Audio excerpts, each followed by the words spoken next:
Cześć, witam Was wszystkich bardzo serdecznie z Placu Europejskiego, z Warsaw Spire. Z tej strony Piotr Nowosielski i my z Just Join IT jesteśmy w jednej bardzo ciekawej firmie 360 Code Lab, a ze mną jest dwóch ciekawych gości, Mariusz i Maciek. Witam panowie. Cześć. Bardzo serdecznie. Cześć. Zależy nam na tym, aby pokazać sylwetki ciekawych programistów i ciekawe firmy, dlatego dzisiaj jesteśmy tutaj. Jesteśmy tu po to, żebyście zobaczyli, jaką drogę przeszli chłopaki, jeżeli chodzi o ich karierę w branży IT, a także czym się zajmują w tym ciekawym software house, który jest na rynku zaledwie od roku. Oczywiście nasz livestream ma charakter interaktywny, gdzie liczymy na publiczność, liczymy na Was, liczymy, że będziecie zadawać wiele różnych ciekawych pytań do naszych rozmówców, gdzie przede wszystkim skupimy się na Waszej karierze i skupimy się na tym, w jaki sposób potoczyła się Wasza ścieżka rozwoju, ponieważ macie dużo doświadczenia. Ty, Maćku, masz ponad 10 lat doświadczenia w branży IT. Można tak powiedzieć, tak. Mariusz już w zasadzie w drugą dekadę wchodzi, jeżeli chodzi o to doświadczenie. Ponad 15. Ponad 15 lat doświadczenia, tak. Maciek Kwas jest frontend deweloperem w 360 Code Lab, natomiast Mariusz Sieliski jesteś DevOpsem. Tak?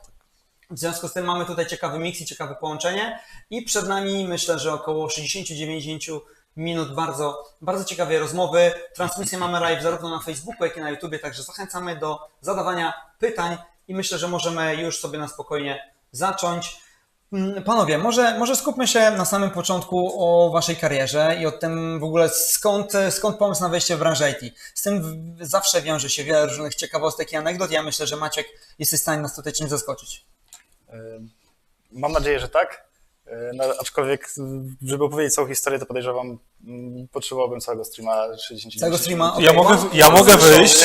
Śmiało. Bardzo. Natomiast postaram się to też jakoś skrócić. Ja pochodzę z bardzo małej miejscowości, w zasadzie z takiej wioski, gdzie był duży problem z dostępem, no i do internetu, to lata 90., więc też de facto jako taki był problem z dostępem do internetu, nie było to zbyt popularne, ale też no, z dostępem do publikacji, do gazet, do artykułów.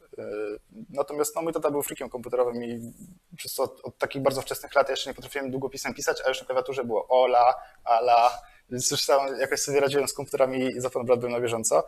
Natomiast gdzieś tam w wieku tak powiedzmy 12-13 lat w ciekawym piśmie de facto CD Action pamiętam, że dodany był dodatek 300 szablonów HTML. Stwórz swoją własną stronę internetową. Słuchałem muzyki, rock i interesowałem się Marylinem Mansonem. Jednym z szablonów był taki motyw z Marylinem Mansonem. I sobie myślałem, wow, zrobię sobie stronę internetową z Marylinem Mansonem. I de facto zacząłem poznawać ten HTML, uczyć się jak się buduje wszystko, jaki koncept, na czym polegają tagi, XML-owa składnia. Czyli w zasadzie stworzyłeś prawdopodobnie pierwszą fanowską stronę Marylina Mansona w Polsce. Nie stworzyłem jej do końca, znaczy nie wiedziałem jak ją opublikować, w ten sposób, natomiast tak, no, zrobiłem fanowską stronę Marylina Mansona. Aha, która była offline, która była tylko dla Ciebie. Która była offline tylko dla mnie. Przy okazji poznałem jeszcze bardzo fajny edytor, który się nazywał Pajączek NX5, bodajże, chyba tak to się nazywało. On miał bardzo dużo feature'ów jak na tamte czasy, był taką konkurencją Dreamweavera. No i gdzieś ten HTML cały czas po drodze się pojawiał. No, miałem różne przeskoki. Miałem przeskok na Delphi zaraz później, na PHP, na Pythona też miałem przeskoki. C++ nawet gdzieś tam wpadł przy okazji, wymyśliłem sobie, że będę robił gry komputerowe akurat. Okej, czyli tak naprawdę testowałeś wiele różnych technologii. Testowałem dużo różnych technologii, tak jest. To było w okresie szkolnym? To było w okresie szkolnym, wczesnej nawet podstawówki i gdzieś tam to już tak szło. Czyli bardzo szybko wszedłeś w tą branżę. A powiedz w takim razie, jeżeli chodzi o ten dalszy etap, studia to już wiedziałeś, że chcesz właśnie pójść na coś związanego z IT? Programowanie, de facto ogólnie komputery, bo ja też się bardzo interesowałem i sprzętem jako takim, i grafiką komputerową. To było dla mnie zawsze hobby. I ja jakby karierę i przyszłą pracę no nie wiązałem w ogóle ze światem IT. Dlatego też jestem inżynierem budownictwa i studiowałem budownictwo przez x lat. Budownictwo. Tak, budownictwo. W pewien sposób jest to powiązane ze sobą. Nauczyło mnie to troszeczkę myślenia inżynierskiego, takiego podejścia bardzo inżynierskiego w ogóle, jako takiego do konceptu budowania czegoś, czy aplikacji, czy budynku, no, czy mostu. Tak, to w pewien sposób nauczyło takiego specjalnego spojrzenia na cały produkt i na cały projekt. No i też no, rozmowy z ludźmi. Wiadomo, że to psychologia pracy zespołowej zarówno w budownictwie, jak i w programowaniu jest no, na podobnym poziomie i też jest bardzo ważna. Okej, i jak ten twist przeszedł z budownictwa na branżę IT? No tak jak powiedziałem, IT zawsze było moim hobby, bardzo się interesowałem wszystkim, co jest związane z komputerami, No tak, jakby ale to dążyłem do była takiego pasja rozwoju, jakby, to była prawda? pasja, natomiast no, też młody człowiek gdzieś tam w jakimś etapie chce się uniezależnić od rodziców, mieć trochę wolności finansowej, przy okazji zarobić sobie jakieś wycieczki, imprezy i tak dalej, no czy pierwszy samochód i szukałem pracy, tata też mi w tym pomógł. Dostałem zatrudnienie w firmie w Lublinie, w takim małym software house'ie, można powiedzieć, no nie do końca rodzinnym, ale tam 10-15 osób pracowało, więc takim prawie semi-rodzinnym software house'ie i też dużo się tam bardzo nauczyłem, bardzo fajny w ogóle experience dla mnie był. I można powiedzieć, że też no, rozwinąłem skrzydła, jeżeli chodzi o JavaScript, bo takim moim głównym, tam jak się zatrudniłem, produktem w zasadzie, albo kierunkiem, którym miałem się zajmować, to mimo iż chwaliłem się, że znam PHP i tak dalej, dlatego miałem być zatrudniony, to jednak ten frontend stał się taką obudówką tego wszystkiego. Że mam trochę i takiej malutkiej zapałki do grafiki komputerowej i też bardzo dobrze znam HTML, CSS, więc jakby to naturalnie tak wyszło, że pchnąłem sam siebie i też... Okej, i tak się zaczęło, fajnie. Dzięki za ten wstęp tutaj dla wszystkich naszych gości. Oczywiście jak macie jakieś pytania do Maćka, to śmiało zostawcie je na fejsie czy też na YouTubie. A pytanie, jak to wyglądało u Ciebie, Mariusz, bo Twoje doświadczenie jest jeszcze dłuższe, koło 15 lat. Na czym to się zaczęło? Zawodowego, Tak, 15 lat. No tutaj może też nie będę jakiś mega odkrywczy, bo również nie zaczęło się to od razu od branży IT. Jakaś sama pasja, komputery, nowe technologie tak pojawiły się w liceum, czyli jeszcze to były końcówka lat 90. Pierwsze strony internetowe, Macromedia, Dreamweaver, Flash, oczywiście łącza modemowe i koszty z tym związane, to wszystko było jakby wliczone w tą pasję.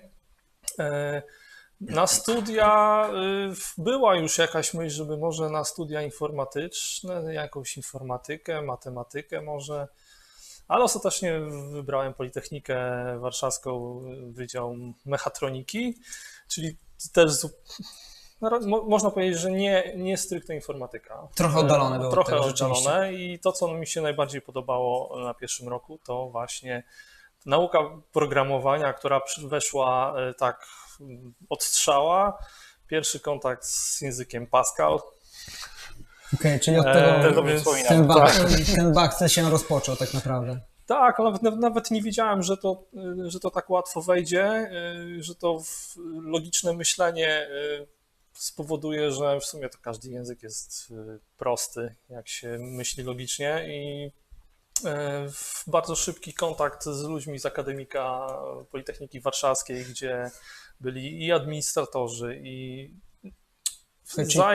zajarałem się. Czyli to był naprawdę. kontakt z ludźmi z Akademika, który akurat był kontaktem związanym z branżą IT, tak? Był z branżą IT i podobało mi się, że ktoś potrafi postawić serwer CS-a na przykład, albo że ktoś administruje siecią i od tego się zaczęła przygoda i z Linuxem, i z programowaniem, i też z PHP, pierwsze bazy danych. I ogólnie rzecz biorąc, pierwsza praca może też nie była jakby mocno związana z jakimś wytwórstwem czegoś, bo pracowałem jako support, inżynier supportu albo jako sprzedawca oprogramowania. Natomiast największy przeskok to była moja pierwsza przygoda z Hewlett Packardem i z ludźmi, których tam spotkałem. I tam przygoda z Pythonem, nauczyć z osobą, która potrafiła nauczyć Pythona każdego. Okej, to za chwilę do tego przejdziemy i chętnie pociągnę ten wątek. Wracam tutaj do Maćka. Maćku, opowiedziałeś nam trochę o tym, jak to wyglądało, jeżeli chodzi o te pierwsze kroki. Pierwsze komercyjne doświadczenie, no to tak jak mówisz, zaprzyjaźniony software house. I jak to dalej wyglądało? Czy ty budowałeś sobie na początku tą karierę w jakiś sposób, na zasadzie, okej, ja chciałbym w jednej firmie być przez rok, później chcę szybko zmienić tą robotę, przejść do kolejnej, czy też nie myślałeś o tym, tylko chciałeś po prostu gdziekolwiek zyskać to doświadczenie? Jak to u ciebie wyglądało? Zupełnie o tym nie myślałem. Wydaje mi się, że bardziej kierowałem się jakby samym doświadczeniem i tym, czego mogę się nauczyć, niż jakby jakąś ścieżką kariery. No teraz człowiek jest troszeczkę starszy, inaczej patrzy zupełnie na rynek pracy, na zarobki i na zupełnie jest świadomość nawet zapotrzebowania tego, po co pracujemy i zarabiamy. Wtedy wydawało mi się, że dla mnie takim głównym jakby motorem napędowym to po prostu była sama świadomość tego, że mogę się czegoś nauczyć i że lubiłem się uczyć, zresztą lubię cały czas się uczyć. I to jakby, no, to powodowało ten pęd, a to gdzie, z kim i tak dalej nie miało takiego dużego znaczenia dla mnie. Czyli oczywiście później jak poznałem kilka osób, wiedziałem, że chciałbym się otaczać nimi, że chciałbym mieć osoby blisko siebie, które mają dużo większą wiedzę ode mnie i od których mogę się uczyć. Natomiast początkowo, no wiadomo, ja, tak jak powiedziałem, to też nie był jakby mój główny kierunek, ja liczyłem, że zatrudnię się w IT, będzie spoko, popracuję trochę, może na wakacje, może na dłużej. Okazało się, że 10 lat. Tak. Czyli życie to jest to wszystko, co nam się wydarza przypadkiem, ponownie nam się to potwierdza. Ja przy okazji też przesyłam pozdrowienia od Mateusza Margosa, inżyniera budownictwa, obecnie full stack dewelopera i Mateusz mówi, że to chyba dość popularny kierunek zmiany branży rzeczywiście.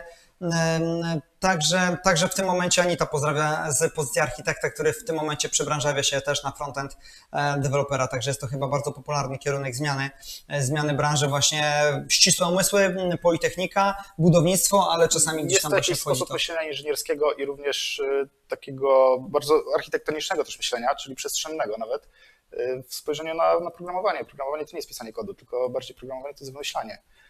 A samo pisanie kodu to jest jakby sposób na rozwiązanie problemu, który wcześniej musimy rozwiązać w głowie. Okej, bo właśnie to było moje kolejne pytanie do Ciebie, Mariusz. Powiedz, co Tobie dały studia? Bo teraz obecnie bardzo często mówi się tak, że studia przepalony czas w sumie i generalnie nie ma po co. I słychać coraz częściej gdzieś tam takie komentarze, może nie tyle w mediach, co gdzieś tam w rozmowach z różnymi osobami, przynajmniej ja tak widzę, chociaż osobiście patrzę na studia trochę inaczej. Pytanie, jak to wygląda z Waszej perspektywy? Czy właśnie te studia inżynierskie, budowlane coś Wam dały? Jeżeli tak, to co? Mariusz, jak to u Ciebie? Jak Ty na to patrzysz na ten czas? Jeszcze tylko wspomnę jedną rzecz, pytanie było do Maćka odnośnie, czy idąc do pierwszej pracy, Dobrze, rzeczywiście. Czy planował, że będzie ileś tam lat. Ja idąc do Hewlett Packarda myślałem sobie, 2 lata posiedzę tam i odejdę, a spędziłem tam 6 lat, więc nie było motywacji do zmiany. Ludzie, z których spotkałem i zespół, który mnie otaczał, był tak zajebisty, że... Nie bójmy się tego słowa, zajebistych ludzi trzeba nazywać po imieniu. Że kontakt mam z tymi ludźmi do tej pory, więc to tyle. I tutaj w Warszawie pracowałeś? Okej, rozumiem. Tak. Właśnie Maciek, Ty jesteś z mniejszej miejscowości, czyli wcześniej pracowałeś w Lublinie i tutaj do Warszawy się przeniosłeś w pewnym... Później pracowałem w Łodzi też przez Obieży świat. 4 lata, bodajże już, a może 3, ale jakiś też czas pracowałem w Łodzi i przyprowadziłem się teraz finalnie do Warszawy. Czyli po Warszawie jeszcze z przewodnikiem? Tak. Okej, ja bardzo dobrze znam Warszawę. Jak dojadę. Nie, już ponad 2 lata jestem w Warszawie, więc wydaje mi się, że już ogarniam. Okej, dobra. To wróćmy do kwestii studiów. Jak ty to postrzegasz? Studia wartościowy czas, przepalony czas, czy pół na pół?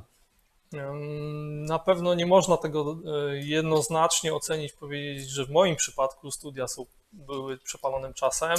Były rzeczy, które się na nich nauczyłem, chociażby właśnie zajarałem się programowaniem. Do tego poznałem ludzi, nawiązałem kontakty, które spowodowały, że w jakiś sposób jestem tutaj, gdzie jestem. Nie uważam tego za całkowicie stracony czas. Natomiast jakbym miał komuś polecać, na pewno studia w jakiś sposób ułatwiają. Studia kierunkowe związane z branżą IT na pewno ułatwiają wejście. Są takim miejscem, gdzie się człowiek uczy terminologii, jakichś wzorców podstawowych. Oczywiście później idąc do pierwszej pracy prawdopodobnie wszystko jest zweryfikowane i przekręcane. Ale czułeś, że po prostu masz pewien taki warsztat umiejętności, który jest dosyć uniwersalny. Słownik pojęć i ułatwia ci to dogadanie się z ludźmi, którzy w branży siedzą dłużej. Ja takiego słownika nie miałem, budowałem go sobie właśnie wśród administratorów, kolegów ze studiów. Tak? Okej, bardzo ciekawie praktyczne podejście pod tym kątem, w jaki sposób wejść, jak wykorzystać właśnie kontakty do tego, żeby lepiej się czuć w danym temacie. Ja też uważam osobiście, że największą rzeczą, jaką wynosimy ze studiów, są właśnie ludzie i osoby, którymi się otaczamy, którzy mogą nam w pewnym sensie zainspirować nas w rozwoju kariery, czy też trochę podpowiedzieć. I pada sporo pytań, ja też może na początku tego nie wspomniałem i teraz tutaj nadmienię, bo już Mateusz Biała zapytał się, jakie doświadczenie i skille są kluczowe, żeby zostać DevOps inżynierem. Na to będziemy odpowiadać, tylko zostawimy sobie chwilę czasu w drugiej części naszej rozmowy, także śmiało zadawajcie pytania. Jest nas w tym momencie ponad 100 na Facebooku i prawie 100 na YouTubie, także w zasadzie łącznie 200 osób, także wielkie dzięki za obecność i śmiało zadawajcie jakiekolwiek pytania tutaj chcecie do naszych gości, choć w zasadzie to my jesteśmy gośćmi poniekąd, ale chłopaki są gośćmi też u nas na naszym kanale. Dobra, wracam w takim razie do tematu związanego z karierą i tego, jak to się, Maćku, u Ciebie potoczyło, jeżeli chodzi o część związaną z tymi właśnie dalszymi krokami. Mówisz, że było trochę Lublina, trochę Łodzi, teraz jest ta Warszawa. Skąd te zmiany? Wydaje mi się, że one były bardziej podyktowane życiowymi wyborami niż jakąś ścieżką kariery specyficzną. Jakby tutaj praca nie grała takiej głównej roli. Okej. Tak. No, w Lublinie poznałem obecną żonę moją, która akurat była w trakcie przeprowadzki do Łodzi. Okej. I no, tutaj nastała jakaś decyzja, czy się przeprowadzić razem z nią i tam budować jakąś relację i dalszy związek, czy nie. No, zdecydowałem się, że tak, więc przeprowadziłem się do Łodzi i siłą rzeczy musiałem znaleźć tam pracę, którą też bardzo propsuję. Uważam, że zespół, do którego trafiłem i w ogóle ludzie, którymi się otaczałem, no, lepiej nie mogłem trafić akurat w danym momencie mojej kariery. Mimo że nie pisałem w JavaScriptie, który lubię, tylko akurat w TypeScriptie, to są na tyle podobne technologie, na tyle podobne języki, że dało mi to bardzo dużo. Natomiast no, sama Warszawa jakby wyniknęła z tego, że jednak mam rodzinę gdzieś tutaj w okolicach Lublina, a Łódź... No, Warszawa rzeczywiście, Lublin.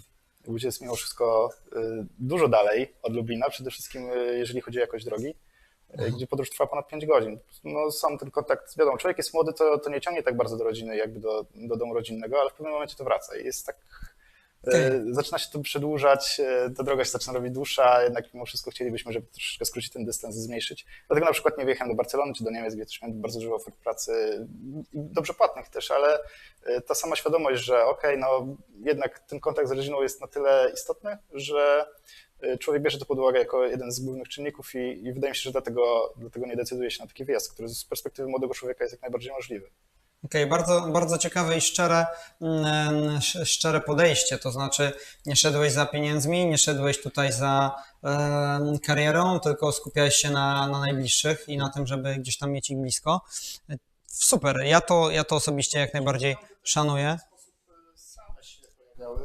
Wiadomo, z przyrostem doświadczenia by te oferty automatycznie widać było taką różnicę, nawet w kontekście pół roku, a jeżeli chodzi o rok, to już w ogóle bardzo, bardzo było widać różnicę, że nie brałem tego w ogóle pod uwagę, bo ja po prostu świadomość miałem taką, że wiedziałem, że jeżeli będę zmieniał pracę, to na pewno... że będzie progres, jeżeli chodzi o tą część. Tak. Rozumiem. Zgodnie z inflacją. No, chociażby. Podwyżką o inflację w każdym software house'ie. Fajnie. Czyli tak trafiłeś do Warszawy i tak trafiłeś już właśnie do 360 Code Lab, czy wcześniej jeszcze była inna firma? No tak, była inna firma, bo pracowałem w Łodzi w firmie V6.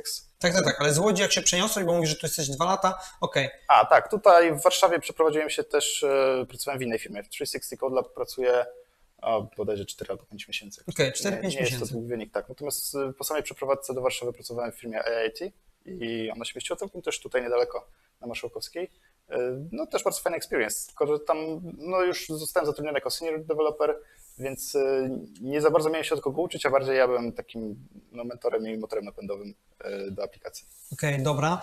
To zaraz już przejdziemy bezpośrednio do tego, jak wyglądają Wasze codzienne zajęcia tutaj. Natomiast chciałem się jeszcze spytać, Mariusz, Ciebie, jak ta droga do tej obecnej firmy wyglądała? W sensie takim, mówisz, że mocno byłeś związany z ludźmi w Hiłecie, w tej firmie, gdzie planowałeś może 2 lata zostać, a jednak przyciągnęło to się. Ja też miałem taką historię, gdzie wprowadziłem się do swojego kolegi na 2 tygodnie, zostałem 2 lata u niego, także ja wiem absolutnie, o czym mówisz, naprawdę. Pozdrawiam Tomasza Gańskiego. Nie ukrywam, że właśnie... Pozdrawiam.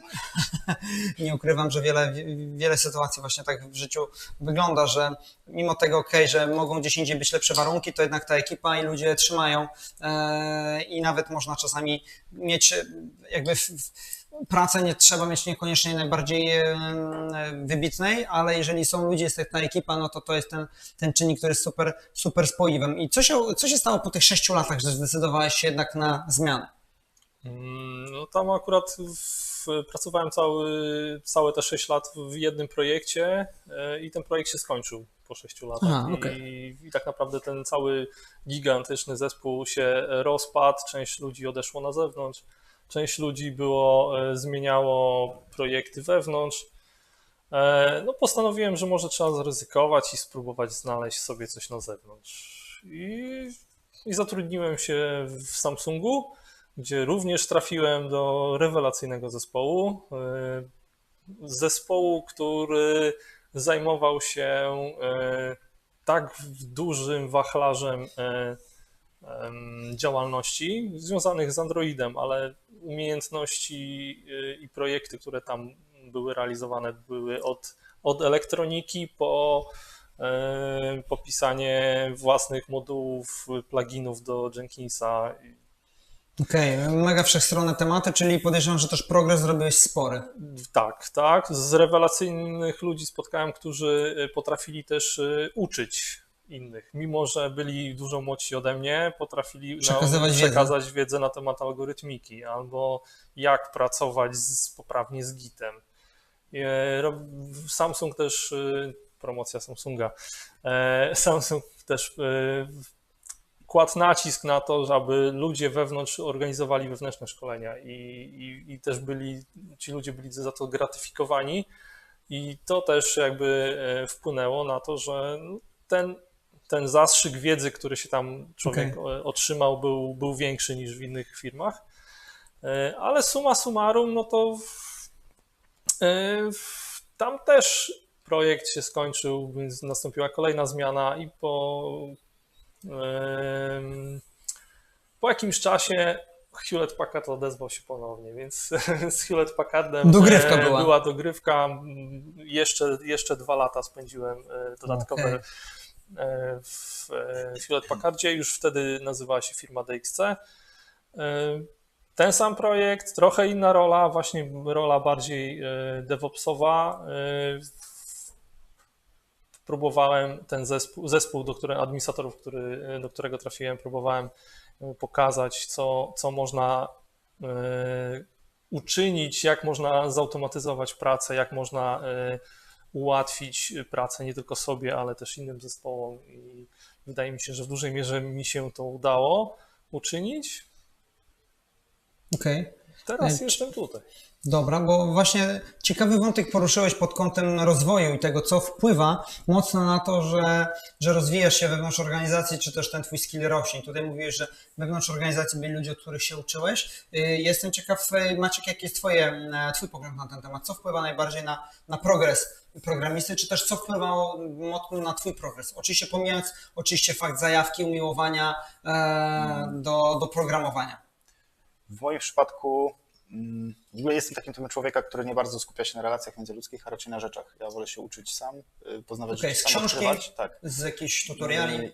I nie szukam super mentorów, którzy będą mnie za rączkę prowadzili, tylko raczej liderów, którzy wytaczają jakieś ścieżki. I właśnie w moim przypadku tak było, że szczęśliwie za każdym razem miałem takiego lidera, który gdzieś tam pchał mnie w odpowiednim kierunku albo jakby motywował mnie specjalnie.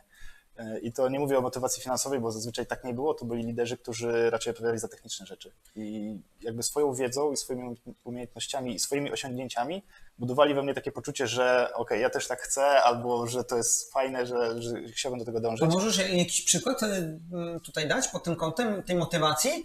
W sensie widziałeś, że oni są po prostu na takim levelu i chciałeś właśnie wejść na ten poziom, czy też oni jakby roztaczali przed tobą jakąś wizję na zasadzie, słuchaj, jak się nauczysz tego i tego, będziesz potrafił takie rzeczy? Nie, wiesz co, wydaje mi się, że zwyczajna obserwacja z perspektywy trzeciej osoby, widząc relacje on versus inni pracownicy, czy nawet jego przełożeni, którzy czuli do niego olbrzymi respekt i często, no nie chcę mówić personalnie o konkretnej osobie, być może nawet ktoś stąd ogląda, bo... Pozdrawiam. Tak, pozdrawiam Anonima. Natomiast wyczuwałem taki duży jakby respekt społeczny w stosunku do tej osoby i świadomość innych, że on ma dużą wiedzę, że jeżeli się o coś spytają, to jest racja. Że nawet jak jest kontrowersyjne i się do końca nie zgadzają, no to on tak powiedział i przemyślmy to, tak, no przemyślmy to przynajmniej albo tak, albo róbmy tak. Rozumiem. Więc, no imponowało mi to w jakiś sposób. Myślę, że nadal by mi imponowało też. Dobra, bo to jest często takie pytanie, kiedy jak my rozmawiamy z wieloma firmami z branży IT, kiedy to tak naprawdę firmy pytają się nas, ok, w jaki sposób jesteście w stanie nam pomóc i co możemy tak naprawdę zrobić, żeby ciekawi ludzie do nas dołączali. No to my zawsze odpowiadamy, ok, no to tak naprawdę kluczem do tego jest to, abyście starali się przekazywać waszą historię, czy też to, co robicie, słowami osób, które są właśnie ekspertami u was, które tworzą bardzo ciekawe rzeczy, niekoniecznie po prostu w taki zwykły, standardowy sposób przez samo ogłoszenie. Dlatego też wydaje mi się, że dużym czynnikiem motywującym do zmiany pracy jest właśnie to, żeby było się przy kim rozwijać. I tutaj przechodzę poniekąd już do wątku 360 Code Lab i tej zmiany tutaj u was w waszym życiu, bo tak naprawdę słowem wstępu to jest firma, która wywodzi się z Austrii, która na polskim rynku jest relatywnie nieznana. Wy macie bardzo duże doświadczenie, 10-15-letnie w branży IT i wiecie, pewne rzeczy, w pewnych kwestiach motywacji już nie są pieniądze i wy wiecie, że na stole macie kilka podobnych ofert z wielu firm, które podejrzewam, że są bardziej rozpoznawalne na rynku. Ale co się stało, że akurat stwierdziliście, ok, wchodzę w ten projekt. Jak to, Mariusz, u ciebie wyglądało? Bo to mnie bardzo ciekawi. Tu jeżeli chodzi o te oferty i budżet, tak jakby na moje stanowisko, rzeczywiście zatrudniając się tutaj miałem chyba 3 oferty na stole i rozważałem je oczywiście metodą plusy, minusy, każdą z ofert i bardzo ciężko było wyważyć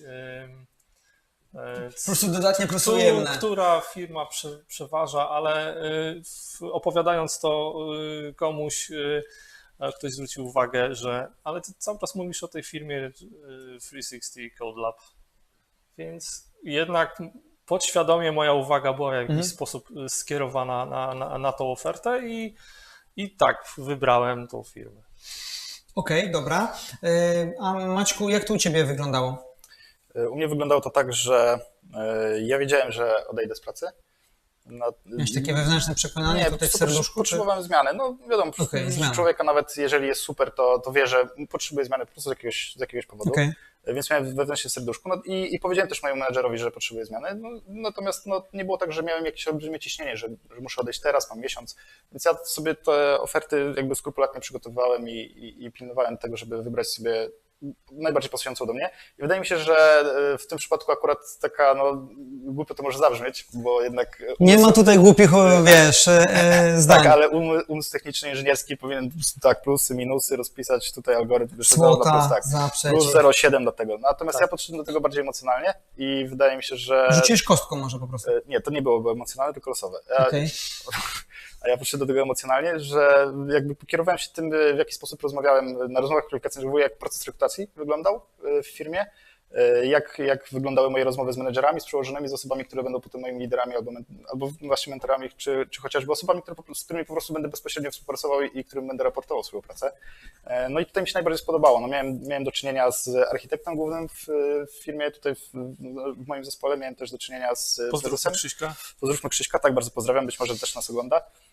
I wydaje mi się, że to przeważyło w tym wszystkim, że nawet nie jakaś specyficzna ich wiedza, tylko sam sposób tego, w jaki sposób rozmawialiśmy o rekrutacji, jak on mnie traktował, jak ja do niego podchodziłem, jak nasza rozmowa przebiegła i versus takie flaki z olejem, które firmy, jakie pan ma doświadczenie, 10 lat, tutaj dobrze, fantastycznie, proponujemy taką stawkę.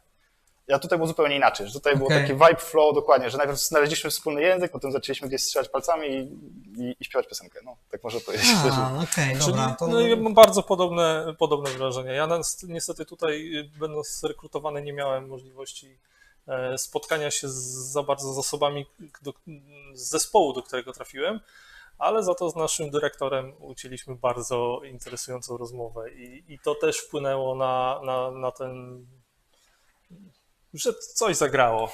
Okej, w sensie poczuliście, że po prostu to jest jakby ten poziom takiego luzu i takiej przestrzeni, którą tutaj możecie mieć? Wizja Tak, wizja rozwoju przede wszystkim też, tej firmy, tego, czym się będziemy zajmować, co będziemy robić. Okej, a to jest ciekawe to, co powiedziałeś. Jakbym się skupił na tym słowie pod tytułem wizja rozwoju, prawda? Każda firma IT, każda firma technologiczna ma jakąś swoją strategię, jakąś wizję rozwoju, prawda? Ale jednak akurat wizja X przekona was bardziej niż wizja Y, więc jakby możesz to trochę rozwinąć bo wiem, że w tym momencie tworzycie zespół 30 kilku osób. Docelowo też w samym tym roku chcecie zrekrutować około 100 osób na wiele różnych pozycji i rekrutujecie totalnie samych seniorów, tak? I ten staw technologiczny jest mega szeroki, ale jakby co w tej wizji Ciebie ujęło jakby najbardziej? Przede wszystkim chyba taka możliwość, że mogę uczestniczyć w tworzeniu tego, jak tu będzie wyglądać i praca, i atmosfera, i technologie, wybór technologii w naszych projektach. Byłem tutaj chyba zatrudniony jako jeden z pierwszej, nie wiem, 15. Była jakaś taka myśl, że będę miał wpływ na rozwój. Czujesz, że będziesz miał Tak. większy wpływ tutaj. No tak, W wcześniej innej byłeś... firmie, wchodząc do firmy, do korporacji, byłbym jedną z mróweczek, która by ciągnęła ciężar do jakiegoś mrowiska, a tu właśnie chyba taka wizja, że jednak da się większy wpływ na to, czym się będę zajmował, co będę robił i jak będzie wyglądać atmosfera w tym miejscu pracy. Okej, a jak to u Ciebie wyglądało, Maćku? Nie mam nic więcej do dodania. Uważam, że bardzo podobnie odczuliśmy chyba to i jakby zgadzamy się też. Przede wszystkim moją motywacją było to, że firma jest mała, dobrze się dogaduję z zarządem i z ludźmi dookoła i będę miał duży wpływ na wybór technologii, na rozwój nie tylko technologiczny, ale też jakby takiej kultury pracy ogólnie. Czyli w jaki sposób wytworzymy oprogramowanie, z kim i poczułem, że jest tutaj miejsce też dla mnie troszeczkę szersze niż tylko jakby takie suche pisanie kodu.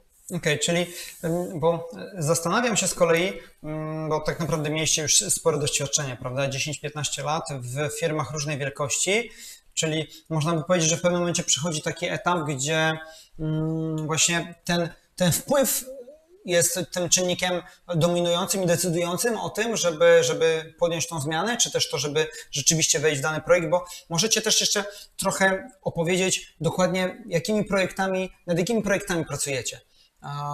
Okej, to zacznę od pierwszej części zdania. Dobra. Uważam, że to zależy też od tego, czego człowiek szuka po prostu w danym momencie.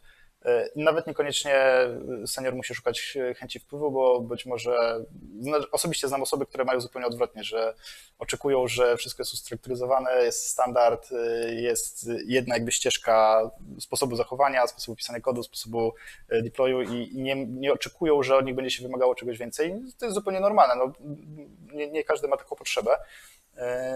Natomiast no, akurat w moim przypadku było tutaj inaczej. Mógłbyś zadać pytanie jeszcze raz? Tak. Bo się zagalopowałem troszeczkę.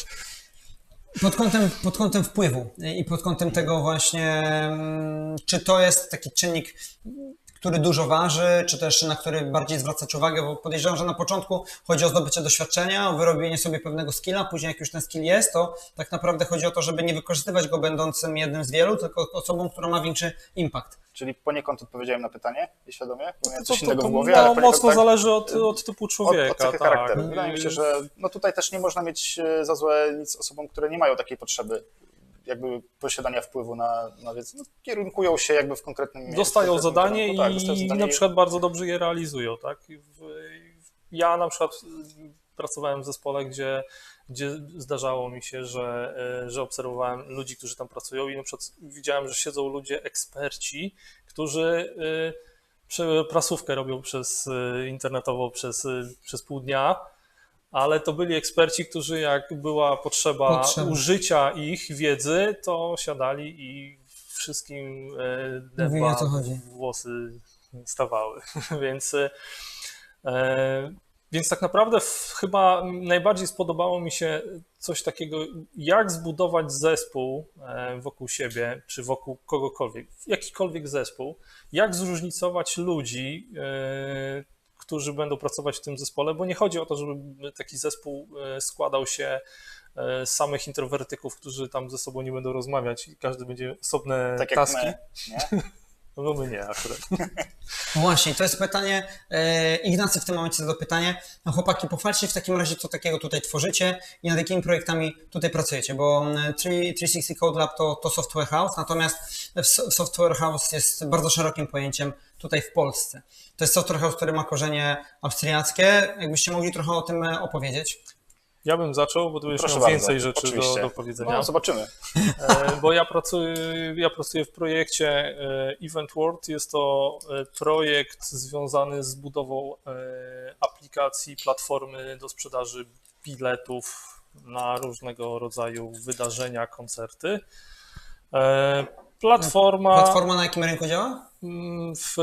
Platforma w tym momencie jest głównie na rynek austriacki, jest i niemiecki. Wydaje mi się, że również będzie na włoskim. Idea jest wejście na rynek europejski. Kiedy to nastąpi, zobaczymy. W tym momencie budujemy całą platformę od początku, od zera. Używamy architektury mikroserwisów, piszemy backend w skali. Oczywiście najnowsze technologie, jeżeli chodzi o infrastrukturę, używamy chmury AWS-a, Kubernetesa, frontend, zespół frontendowy tworzy używając TypeScripta i React. Co jeszcze mogę powiedzieć? Ogólnie rzecz biorąc, zespół jest mały i... Co to znaczy mały? Mały, w skład zespołu wchodzi łącznie z osobami związanymi bardziej z biznesem, to wchodzi około 13 osób, więc zespół jest mały. Chcielibyśmy troszeczkę jeszcze urosnąć. Część zespołu jest Polska, Austria, czy tylko tu? Tak. W Polsce mamy 4 osoby z zespołu, reszta jest w Austrii. Mamy również jedną osobę, która z Serbii, więc ogólnie rzecz biorąc jesteśmy nastawieni na współpracę zdalną. My tutaj pracujemy w biurze, natomiast wszystko odbywa się zdalnie. Co jeszcze mogę powiedzieć o tym projekcie? No troszeczkę nam pokrzyżował COVID plany, jeżeli chodzi o jakby, nie wiem, bardziej zaistnienie na rynku, ale to jakby praca tutaj przy tym projekcie jakby w tym momencie jest cały czas jakby stabilna. Ja jestem w stanie się skupić tylko nad pracą nad tym projektem i nad ulepszaniem tego, w jaki sposób tworzymy infrastrukturę, w jaki sposób skracamy czas deploymentu bądź standaryzujemy. Okay, rzeczywiście masz wpływ na to, żeby ten projekt był na jak najlepszym levelu, jeżeli chodzi o jakość, tak. I to jest ta rzecz, na którym Ci też w tym momencie mocno zależy na pewno. I zależało. Tak, jasne. Fajnie. A Maćko, jak to u Ciebie wygląda? Okej, ja nie pracuję nad żadnym konkretnym projektem, tylko ja pracuję w Super zespole. fucha. Tak, świetna. Ja też jestem zadowolony. Mam taką cechę charakteru, że lubię skakać z miejsca na miejsce. 360 Code. Lubię skakać z miejsca na miejsce i właśnie ten zespół mi to umożliwia. No, także wymyśl, zostaw. I nic co zrobił. Wymyśl coś tam, rozgrzeb i nie naprawiał. Rozgrzeb mnie zazwyczaj naprawiał. Czy to raczej Ty naprawiasz po innych? Nie, rzadko tak bywa, ale no też lubię to. Dobra, to możesz jeszcze rozwinąć ten wątek, bo zabrzmiało to trochę zagadkowo. Pracuję w zespole R&D, czyli wymyślam stack technologiczny, wymyślam technologię ogólnie, jakby kierunek rozwoju, 3-4 miesiące i next. Tylko z racji tego, że jestem bardzo krótko w tej firmie, to teraz prowadzę dopiero drugi projekt. Czyli startujesz jakby koncepcyjnie z tematem? Startuję nie ja, tylko ja jako mój zespół. Team. Tak, jako team, składający się właśnie z bardzo małych pojedynczych, team R&D z pojedynczych osób specjalizujących się w danej dziedzinie. Wytwarzamy technologię, wytwarzamy pomysł na rozwój, współpracujemy też bardzo blisko z biznesem i jakby pozwalamy to pchać dalej, żeby to sobie szło takim swoim naturalnym flow, prawdopodobnie przejęte przez jakiś konkretny zespół już dedykowany do tego. Natomiast robimy taki bootstrap duży projekt, też często połączony z jakimś brainstormingiem, wymyślaniem też nowych koncepcji i jeszcze jakimiś możliwymi zmianami na tym etapie. A ten projekt następnie jest przekazywany do innego zespołu w waszej firmie, czy to już na przykład robi zespół klienta? Jak to wygląda? Jest przekazywane do zespołu w naszej firmie, natomiast wtedy są zatrudniane, tak jak było w przypadku pierwszego projektu, zatrudniane dedykowane osoby. Czyli specyficznie już wtedy wiadomo, jakie jest zapotrzebowanie frontendowców, backendowców i jest jakby już taki dedykowany zespół standaryzowany. My natomiast robimy taki bootstrap, czyli mówię, no resursy być może nie są najlepiej usytuowane, w sensie, że tak, że nie ma wykorzystania 100% czy tam bliskiego 100%, jeżeli chodzi o zapotrzebowanie na pracę, ale no, tworzymy taką bańkę, która potem może być pchana gdzieś dalej. Wow, mega ciekawe, bo w sumie nie spotkałem się akurat z takim podejściem wcześniej, a możesz w takim razie wdrożyć się jeszcze w to, kto wchodzi w skład takiego zespołu R&D? Waszym software house? Mamy architekta, jest 2 frontend deweloperów, jest DevOps i backend developer, który też ma bardzo różne doświadczenie, jeżeli chodzi o języki, w sensie szerokie, więc tutaj jakby możemy bawić się też różnymi technologiami. Niewiele nas ogranicza, jeżeli chodzi o taką wiedzę ekspercką i nie wiem, teraz padł na przykład pomysł, żeby następny projekt zacząć w Reason.js, bo jesteśmy na takim etapie, że możemy sobie wybierać te technologie. Dodatkowo mamy tutaj jeszcze co najmniej jednego eksperta w firmie, który zna bardzo dobrze Reason, więc w przypadku jakichś problemów technologicznych czy nawet pytań, jakichś zagwozdek, to na pewno nam odpowie na te pytania. Więc to, że mamy taki spory wachlarz technologii i możemy się tym też troszeczkę bawić. Ja to zostałem zatrudniony w ogóle w firmie jako Vue.js developer. Byłem miłośnikiem Vue.js, znaczy nadal jestem. Jak powiedziałeś, najpierw byłem. No tak, byłem. No, skrót myślowy, bo po prostu nie pisałem Freudowska Vue.jsie. pomyłka, czyli już ci się aż tak nie tak, podoba? tak. Nie, podoba mi się bardzo. Jestem olbrzymim fanem Vue.jsa nadal. Natomiast od momentu zatrudnienia się w tej firmie zacząłem pisać w React.jsie. I no to nie tak, że zacząłem, bo tam jakieś doświadczenie malutkie z Reactem miałem, natomiast tutaj już tak na poważnie zaczynamy projekt komercyjny, więc to też wymaga troszeczkę takiego innego setupu, mindsetu myślowego. Zaczęliśmy pisać projekt w React.jsie, jeden, drugi wyszedł bardzo dobrze. Myślę, że teraz zrobimy jakiś przeskok na przykład na Reason.jsa, żeby po prostu się sprawdzić też. Nauczyć się czegoś. Nauczyć się czegoś też. Okej, wow, a skąd taki mindset w organizacji, żeby pozwalać na to, aby aż tak dobierać sobie technologii? Bo często jest tak, że software house'y specjalizują się, pod Ruby, pod Pythona, pod mobile, tutaj jest bardzo szerokie spektrum. To pomaga? Wydaje mi się, że jest to kierunkowane i powodowane tym, że firma ma po prostu duży resource programistów Ruby na przykład, dlatego Ruby jest jakby domyślnym językiem. No bo szuka projektów tak, pod to, bo, tak? bo w przypadku na przykład rezygnacji z pracy wiedzą, kogo oddelegować, w przypadku szukania nowych programistów wiedzą, kogo dedykować do tego, żeby zatrudniał osoby, czyli dobrą rekrutację przeprowadzić. Natomiast tutaj jest relatywnie mało osób w stosunku do tego, jakie ma być zatrudnienie, więc też możemy się tym bawić, bo i tak będziemy kogoś zatrudniać. Okay. Tutaj jeszcze jest, nie wiem, czy to jest ułatwienie, czy utrudnienie, bo z jednej strony właśnie nie mając ludzi, szukamy ich dopiero jak ten projekt się pojawi. Tak. Natomiast z drugiej strony właśnie nie szukamy na siłę projektu pod Pythona, bo odszedł nam jesteście inny, w Pythonie, rozumiem. tylko pojawia się projekt, wygląda fajnie. Zastanawiamy się, jaka technologia będzie odpowiednia, tak. A potem staramy się tą technologię dopasować. Dobrze, że mamy projekty, tych projektów mamy więcej niż w tym momencie jesteśmy w stanie zatrudnić i przerobić. Okej, dobrze, a za chwilę wejdę w wątek związany z tym, jak podchodzicie do dobierania technologii. A możecie w takim razie powiedzieć właśnie, kogo obecnie poszukujecie, w jakich technologiach?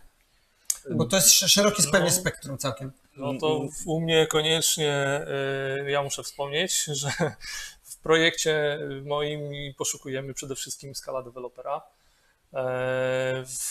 ponieważ nam jeden z deweloperów nam uciekł z Austrii. Chcielibyśmy zatrudnić jakiegoś naprawdę mocnego Scala dewelopera, aby wprowadził też nam jakieś dodatkowe spojrzenie na to, co mamy w tym momencie u siebie. I tech lidera, który by spinał część frontendową i backendową, jakby takie 2 towery w naszej aplikacji i dogadywał się z biznesem, więc tech leader i Scala developer. Scala developer, tech leader, jeżeli chodzi o twój zespół, Mariusz, a jeżeli chodzi o zespół R&D, czy tutaj kogoś również poszukujecie?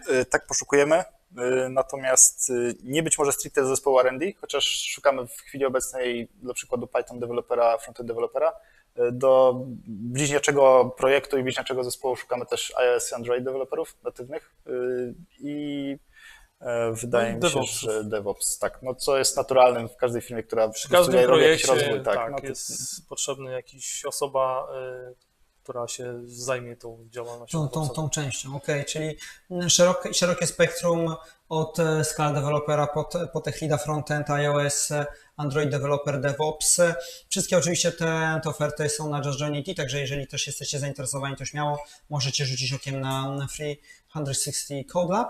A ja mam też takie pytanie, które tutaj jakby wcześniej padło już na czacie od jednego z naszych widzów. Dzięki, cały czas jest nas ponad 150 osób i dzięki za wszystkie pytania.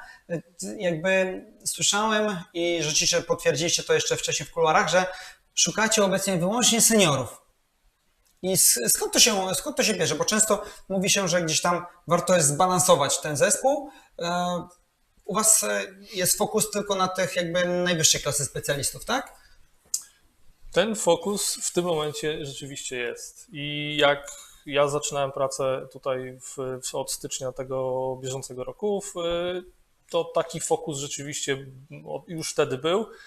Związane to było z tym, że osoba zatrudniana wchodziła do danego projektu i tak naprawdę chodziło o to, aby jak najszybciej przejęła obowiązki po kimś, bądź weszła w projekt i jak najszybciej było widoczny efekt. Na krótszy czas wdrożenia, żeby był, tak? Efekt jej pracy, tak, a nie uczenie. Natomiast z perspektywy czasu wydaje mi się, że jest nie do uniknięcia poszukiwanie midów i juniorów na dłuższą metę i prawdopodobnie to nastąpi. Okej, czyli jakby, bo jesteście też na tym początkowym etapie z Was 30 osób, czyli na razie chcecie zbudować silny skład w oparciu o takie wysokie seniority, tak? I prawdopodobnie być może w przyszłości to się zmieni.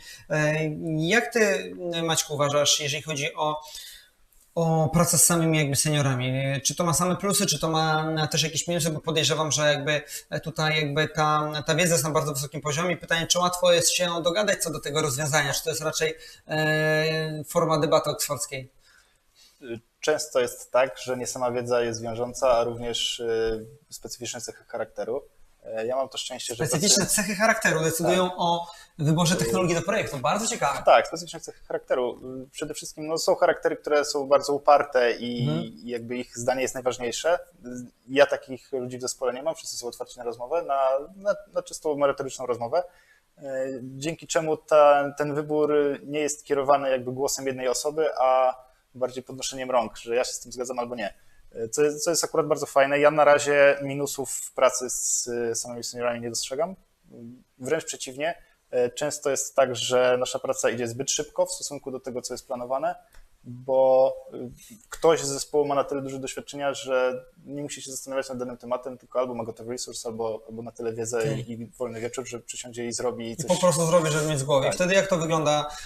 On musi czekać na Was, czy zajmuje się kolejnymi rzeczami? Wydaje mi się, że już mamy tak na tyle ustandaryzowaną pracę w zespole, że DevOps inżynierzy, backend deweloperzy i frontend deweloperzy są rozłączni, czyli mamy jakieś kontrakty, którymi się komunikujemy, ustalamy, że to jest kontrakt między nami, tak będziemy pracować, tak będziemy się komunikować, tak chcemy, żeby to wyglądało i każdy idzie swoją drogą. I to w jaki sposób, jak szybko jesteśmy w stanie nadążyć, nie ma większego znaczenia. Oczywiście gdzieś w pewnym momencie musimy się spotkać, to jest naturalne, bo po prostu ten punkt styku musi nastąpić, żeby w ogóle stworzyć produkt. Natomiast z racji tego, że i promujemy taką jakby ideę nawet samych mikrofrontendów i w ogóle mikroserwisów też i pracy takiej chmurowej, ten DevOps engineering gdzieś tam sobie swoje rzeczy robi po boku.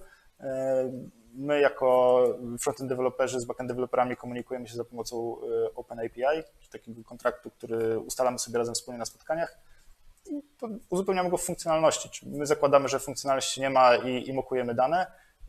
Backend zakłada, że frontendu nie ma i po prostu robi API, a przychodzi taki moment, my jesteśmy gotowi i się po prostu crashujemy ze sobą i spinamy. I zazwyczaj to spinanie przebiega gładko, na zasadzie takim wszystko gra. Jak dotąd przebiegało gładko. Jak dotąd. No wiadomo, też trzeba się uczyć i wyrabiać sobie jakieś normy praktyki. Wiadomo, jak jakiś zespół się spóźnia albo testy nie zostały dobrze wykonane, mogą się pojawić problemy i to jest naturalne. Natomiast w sytuacji, kiedy czy jest jakiś architekt, czy osoba, która tam gdzieś z takim buldożerem z tyłu jest i spycha to wszystko i pilnuje, żeby jednak mimo wszystko... Buldożer, pozdrawiamy buldożerów. żeby wszystko szło w odpowiednim kierunku, to spięcie jest raczej takie bardzo gładkie i przyjemne. Okej, czyli nawet jak ten buldożer po was przejedzie, to jakby dajecie radę. Tak. Okej. I zastanawiam się, bo powiedziałeś, że macie pewne standardy, frameworki działania. Możecie to rozwinąć może szerzej? Macie jakiś code of conduct, jakieś zasady, które obowiązują na przykład u was, na które się jakby mówiliście, czy to zależy indywidualnie od projektu? Mariusz, jak to wygląda? No ja akurat za bardzo o kodzie nie za wiele powiem, bo ja No tak. aktywnie nie uczestniczę w tworzeniu ani części frontendowej, ani backendowej, ale ogólnie te dwa towery, backendowy i frontendowy, który istnieje w moim projekcie, są liderzy, którzy promują pewnego rodzaju rozwiązania i oni zajmują się właśnie tworzeniem tych albo wzorców, albo wzorców i docieraniem się całego zespołu, w jaki sposób pisać kod tak, aby był to kod czytelny dla pozostałych członków zespołu. Natomiast co do mojej części, no to ja jestem jakby poniekąd trochę wolnym strzelcem, takim, który tam wolnym elektronem, który lata pomiędzy tymi zespołami i jest takim łącznikiem z infrastrukturą, który no, czasami musi współpracować z frontendem i z biznesem, albo nawet i z backendem i z supportem AWS-a. To mam zupełnie inną rolę, więc tutaj może, jeżeli chodzi o języki programowania i frameworki, to może ty coś więcej powiesz. W moim zespole jest tak, że raczej nie staramy się tworzyć sztywnych ram, tylko każda osoba wprowadza swoje dobre praktyki, a w momencie, kiedy one wzbudzają wątpliwości innych, to dopiero wtedy zgłaszamy i weryfikujemy i może nawet nie w tym projekcie, ale w następnym spróbujemy czegoś innego, że to jakoś nie podobało mi się, nie poszło w dobrym kierunku, albo odwrotnie, że to jest fajny kierunek i spróbujemy tak pracować. Więc wydaje mi się, że na razie jeszcze to jest taki wczesny etap, że sami siebie też się docieramy się, tak?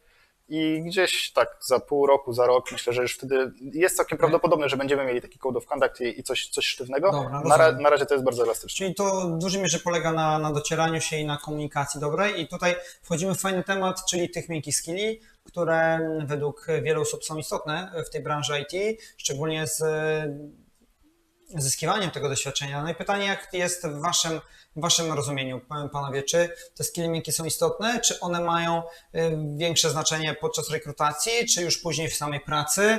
Jak wy uważacie, Mariusz, jak ty sądzisz, jeżeli chodzi o te miękkie skille, czy to jest ważny aset i na ile jest ważny? No, w mojej ocenie miękkie skille są równie ważne, co umiejętności techniczne. I tak naprawdę balansowanie pomiędzy umiejętnościami technicznymi a miękkimi skillami zachowanie jakiegoś balansu jest istotne. Nawet jeżeli ktoś by się nie zgadzał z takim zdaniem jakby personalnie, to... Nie zgadzam się. Nie zgadzasz się? Dobrze. To w kontekście zespołu, budowania umiejętności w danym zespole, to jest bardzo istotne. Czyli zespół powinien posiadać umiejętności i techniczne, i socjalne? Jak one się tam nazywały? To nieważne w sumie. Co? Umiejętności, skille techniczne. Jak ty sądzisz, Maciek? Bo ja się ty zgadzam. mówisz, że skaczesz z projektu, więc podejrzewam, że jakby u ciebie pewnie te skille miękkie, czy z racji tego, że masz różne role i nie skupiasz się na jednym jakby projekcie, tylko je zmieniasz i pracujesz pewnie i masz większą interakcję z wieloma ludźmi, czy u ciebie te skille muszą być jakby na wyższym levelu i one ważą więcej niż skille techniczne w tym momencie? Wydaje mi się, że ciężko jest to ważyć, natomiast są bardzo ważne, szczególnie na wczesnych etapach, kiedy rozmawiamy zwyczajnie, często z biznesem albo z programistami, którzy też nie chciałbym kategoryzować ani prowadzić jakieś statystyki, bo nie mam takich danych, ale wydaje mi się, że dużo programistów to introwertycy, z którymi w dosyć specyficzny sposób trzeba rozmawiać. Jeżeli ktoś nie potrafi rozmawiać z introwertykiem, takiego skillu miękkiego, który jest jakąś formą empatii, to nie dogada się po prostu z tą osobą, nie będzie wiedziała, jakie ma potrzeby, czego chce, czego oczekuje, czy w ogóle nawet jakichś takich bardzo personalnych. Inaczej rozmawia się z taką osobą, a inaczej rozmawia się z taką osobą, która nie jest introwertykiem, jak ty na przykład. No? A skąd wiesz? Więc my rozmawiamy zupełnie inaczej, niż jakbyśmy rozmawiali z osobami Podobnymi do was. no właśnie różnymi, więc jeżeli posiada się takie umiejętności, wie jak rozmawiać z różnymi typami ludzi, to na pewno to ułatwia, nie utrudnia. Dobra, a czy tutaj na rozmowie rekrutacyjnej zauważyliście, że to miało duże znaczenie? Bo mówicie, że ta rozmowa rekrutacyjna trochę przebiegła w nieco innym stylu i ona was trochę urzekła. Czy to ze względu właśnie na to, że jakby to nie było jakby testy zadania, tylko właśnie ta część dogadajmy się? Jak to u was wyszło? W sensie, bo powiedzieliście już jakby, tylko czy uważacie, że właśnie to było zrobione po to, żeby poznać was od tej strony jako człowieka i żeby się dograć tutaj na początku? Ja byłem jeszcze zatrudniany w momencie, kiedy nie było osoby odpowiedzialnej za rekrutację, więc ja na przykład miałem super rozmowę z naszym dyrektorem Maxem, którego serdecznie pozdrawiam. Pozdrawiam Maxa. Dosyć. Słodzenia. Ogólnie ta rozmowa nawet nie skupiła się na aspektach technicznych, a flow był taki, że przegadaliśmy. Myślę, że przegadaliśmy więcej niż godzinę czasu. Rozmowę techniczną miałem jakąś online'ową z człowiekiem z Austrii, który już był na zwolnieniu wtedy. I pijany. Nie, ale mógł być. Pod szambrunem leżał sobie. Tak. No to powiedz mi, co ty wiesz o tym? Przed świętami. Natomiast jakby nie poczułem, żebym był przepytywany i że miałbym... Nie czułeś takiego stresu, rozumiem. Że tutaj test trzeba zrobić. Chociaż w życiu i zdarzyło mi się na rozmowach rekrutacyjnych i pisać oprogramowanie jakieś, czy też odpowiadać na jakieś pytania, czy nawet w domu, co jest popularne. Sam uważam, że jakby ten aspekt techniczny w rozmowie rekrutacyjnej musi wystąpić, żeby nastąpił jakiś odsiew kandydatów, którzy jednak nie reprezentują jakiegoś poziomu, ale na przykład bardziej ja mogę przytoczyć anegdotę właśnie w sposób, jaki zostałem zatrudniony do Hewlett Packarda. No to pierwsza rozmowa to była, wsiadłem przy stole, siedziały 3 osoby, dostałem komputer, wszystko co robiłem było na projektorze, no i napisz mi funkcję w SQL-u jakąś. Okay. No dobra, ale ja w głowie nie mam wszystkich metod, no dobra, masz Helpa, masz Google, pokaż jak pracujesz. No i powiem szczerze, że od tamtego czasu urzekło mnie to w sposób, w jaki została przeprowadzona ta rozmowa i zdarzyło mi się rekrutować ludzi do swoich zespołów, brać udział i przyjmowałem bardzo podobne zasady. Czyli nawet jeżeli czegoś nie wiesz, ale jesteś w stanie z moją podpowiedzią sobie znaleźć rozwiązanie. Myślenia bardziej, nie? Jak szukasz, jak pracujesz, pokaż, tak. Jeżeli będziesz miał chęć, to się nauczysz. Nie wymagam, żeby ktoś znał wszystkie komendy baszowe w głowie albo w Pythona pisał kod, nie patrząc na klawiaturę. Okay. Ciekawy wątek weszliśmy i w zasadzie aż sam zapomniałem, jakie pytanie zadałem, ale pytanie mam do Ciebie, Maćku, czy masz coś do dodania? Przepraszam, techniczny problem mam. Raz, dwa, słuchajcie? Raz, dwa, słychać? Tak. Myślę, że tutaj ktoś by podniósł rękę, gdyby nie było. Nie mam do dodania jako takiego, natomiast uważam, że każda rekrutacja powinna przebiegać w sposób personalny. Czyli dobrze jest dobrać sposób przeprowadzonej rekrutacji do osoby, a nie odwrotnie. Okej, ciekawe. Bo każda osoba cechuje się... jest możliwe? Na pewno nie, znaczy nie wiem, czy możliwe, na pewno pożądane. Ale... To nie jest łatwe i tak, ale jest na pewno pożądane. Czy możliwe? No nie jestem w stanie odpowiedzieć na to pytanie. Natomiast uważam, że doszukiwanie się w ludzi cech jest trudniejsze niż spytanie się ich o to, co potrafią. I tutaj chociażby przykład z tego, pokaż jak pracujesz, no na pewno w jakiś sposób pokazuje więcej niż tylko umiejętności techniczne. Okay. A ty już też bierzesz udział w rozmowach rekrutacyjnych do teamów, w których pracujesz? Tutaj nie. Okej. A jak brałeś udział, to jak do tego podchodziłeś? Bardzo różnie, bo to też zależało od mojego nastroju na przykład. Twojego nastroju? Aha, tak, okay. Czyli od mojego lepiej nie nastroju. trafić na Zły ciebie w poniedziałek. No nie, może nie to miałem na myśli, ale... Czy na rozmowę przykład, o godzinie 17 w piątek po prostu, gdzie już jesteś myślami gdzie indziej zupełnie. Nie, ja akurat jestem typem pracusia i dla mnie piątek 17 to nie jest jakaś zła pora. Natomiast wydaje mi się, że może jakieś ciśnienie albo ciśnienie w projekcie, czy też Meteopatą jesteś po prostu. zmęczenie. Tak, jestem meteopatą. Projektowy. Wpływało jakby na przebieg też rozmowy mojej, czyli od razu nastawienie. Ja nie jestem osobą, która jakoś swoje emocje i uczucia pokazuje, czy zadowolenie, Widać czy poker face zniechęcenie. cały czas przez cały live. Tak, dlatego sam sposób rozmowy, nieraz jakieś drobne słówka po prostu kierunkują daną osobę, że ona się czuje niepewnie, no i ta rozmowa przez to przebiega w taki niekomfortowy sposób dla obydwu stron. Natomiast no, ja częściej kładłem duży nacisk na to, jak osoba w ogóle rozmawia ze mną, kim jest, niż to, co potrafi. Bo wychodzę z założenia, że technicznych aspektów, jeżeli ktoś się interesuje bardzo tematem, a zazwyczaj w IT są osoby, które się tym bardzo interesują, można się nauczyć wszystkiego. I nawet technologii, których za bardzo nie znamy, wiadomo, może to być miesiąc, może to być rok, różnie, w zależności od trudności technologii, natomiast ciężko przesadzić już wyrośnięte drzewo, czyli zmienić jakby cechę charakteru, więc dla mnie to jest ważniejsze. Zazwyczaj Piękna metafora. Tak, dziękuję. To w jaki sposób z osobą rozmawiam, co ona sobą reprezentuje, czy ona jakiś też kierunek swojego rozwoju wyznacza sama sobie, ma dla mnie troszeczkę większe Czy znaczenie. można by podsumować to takim stwierdzeniem, że każdego skilla technicznego da się nauczyć, natomiast tych skilli technicznych już niekoniecznie można podciągnąć. Tych nietechnicznych już trudno podciągnąć i tutaj tak mi się wydaje.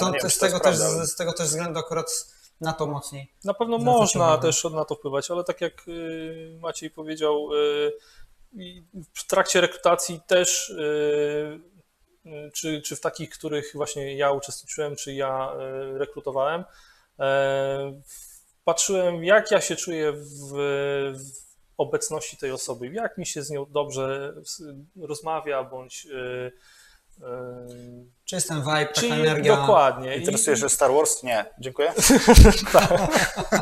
Co sądzisz o Matrixie?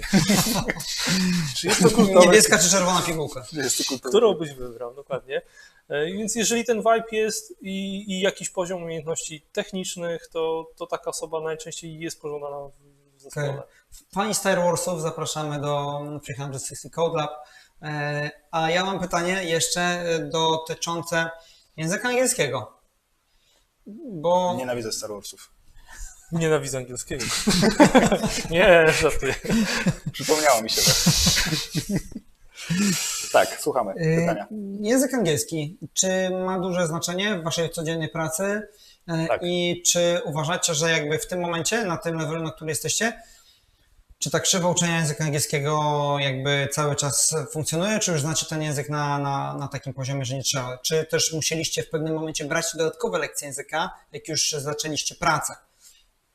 Ja miałem tyle szczęścia, że moja poprzednia praca była semi-amerykańska. Było bardzo dużo rozmów z osobami albo z Indii, albo ze Stanów Zjednoczonych.